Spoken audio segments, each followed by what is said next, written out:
All right, so continuing from last night, I rough cut the neck, the fretboard here. I'm going to save these cutoffs because we're going to do something cool with these later. I'm actually going to sand them and make this rosewood sawdust so I can fill in the frets. So we'll go over that later. So it's time to glue this thing on, but you know, it's going to be very slippery like that once I put glue. So what I'm going to do is I'm going to stake the fretboard, something I used to do with gaskets on cars a long time ago.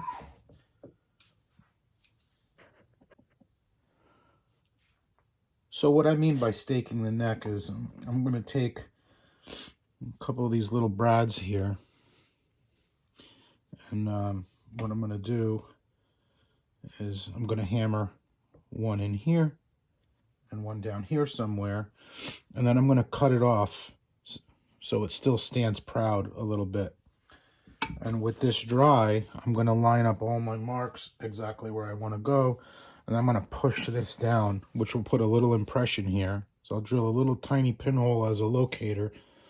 This way when I clamp down, it won't shift in the clamps. Do that next.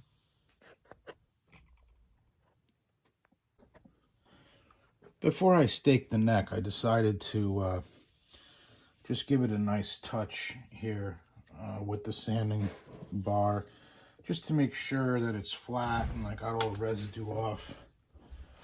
So I'm gonna take this pencil line away.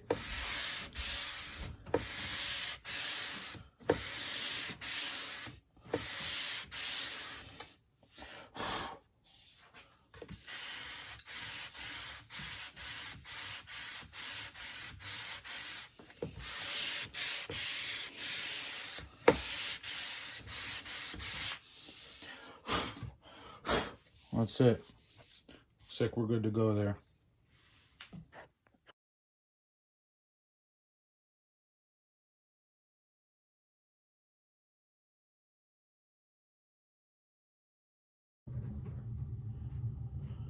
All right, so as you can see from my time-lapse video, I set these two little stakes in here, and I'm not sure if you can pick that up, but there's a tiny little mark there, and there's a tiny little mark there. So now I can actually kind of feel where this neck sets in. See, now it won't move. So these brads measure 59 thousandths, so 62 is 16th. So I'm just going to use a 16th drill to just put a dimple here and a dimple here. Definitely don't want to go through the fretboard. That would screw up the whole job. So now, oh yeah, that thing sits right in there and it's not moving. It's not going anywhere. Glue up time. So here's something that I've noticed. Because I didn't make this fretboard was cut to 24 frets. We're not making that many frets. We're only doing 21, I believe. So had I made this, I would have not cut this 22nd fret here. And it is extremely close to this edge. And I don't think it's going to come off when I flush route this. And I think if I leave it, the router bit's going to break it off, and I'm going to have a really shitty transition there. So I think what I'm going to do is, before I route this out, I'm going to fill this in. I'm going to make some sawdust, fill this in with thin CA, and we'll have a black line there at the end, but it's better than having a chunk missing off.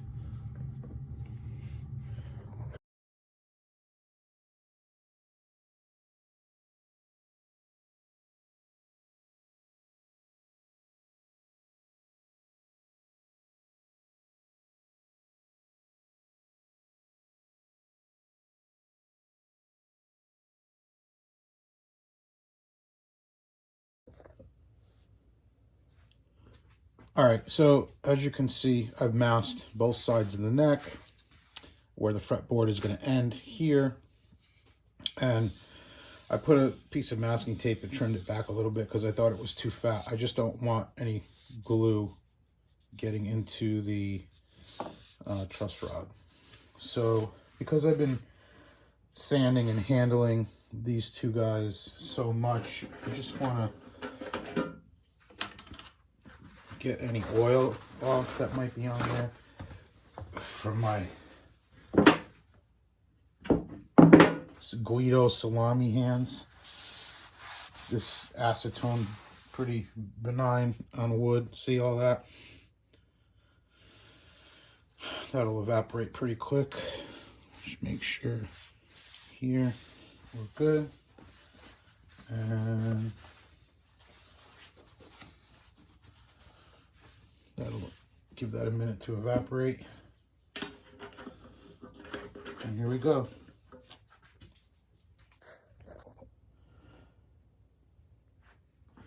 Okay, so I'm about ready to glue this on. I'm just going to go over what I'm going to do. This is a torsion table that I built a while ago. It is the straightest thing I've ever seen. I'm perfectly confident that this is a good surface to glue on. So what I'm going to do is I'm going to spread some glue. I'm going to use my locating pins to get this where I want it. And then this is a 12-inch radius sanding block from Stu Mac that I'm going to use to square up the caul here. And then what I will do is I will clamp to the table this way and let this guy set up overnight.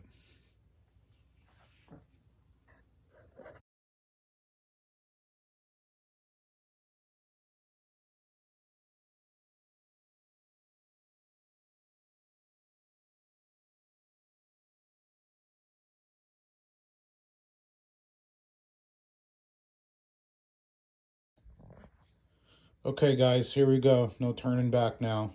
It's all clamped, cleaned up the glue joint. If we look down the sides here, I'll try to get it. We have like beautiful squeeze out all the way down on both sides. You see that? So there it'll sit overnight, and tomorrow morning we will flush trim the fretboard to the neck and move on to the next steps. All right guys, here's the big reveal for today.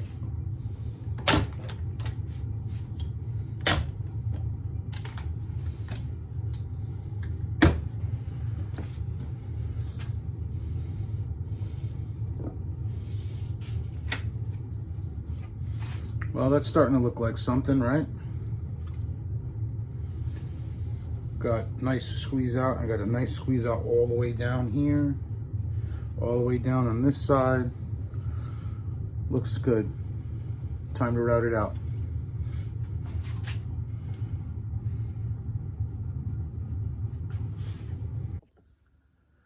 Okay, so I've installed one of these tracer bits in my router table. And what this is going to do is this bearing is going to follow along the maple here, which is perfectly done from the last operation, and it's going to trim off this rosewood here.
right, so we have something that represents a neck now.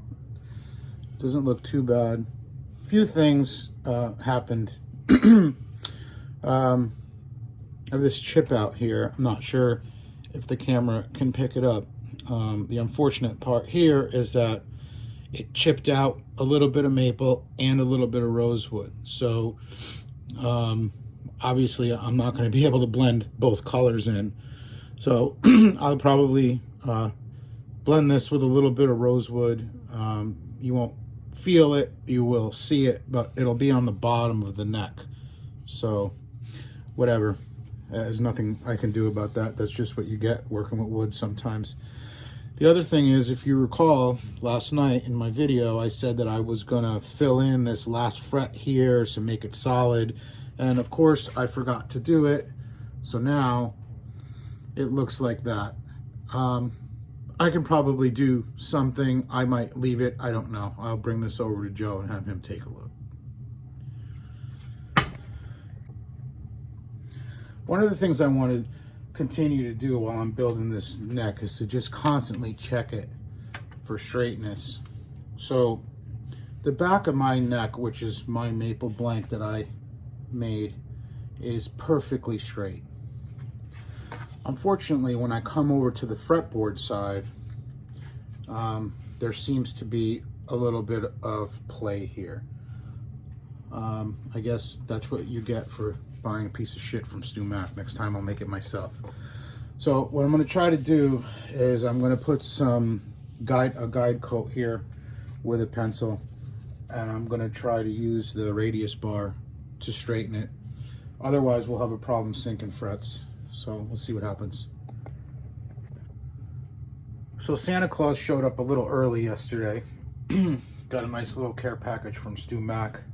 Here are my 3 grades, 80, 120, and 220 for this contour bar. I got a little fret cleaning tool because I can already see that I'm making a mess out of the fret grooves.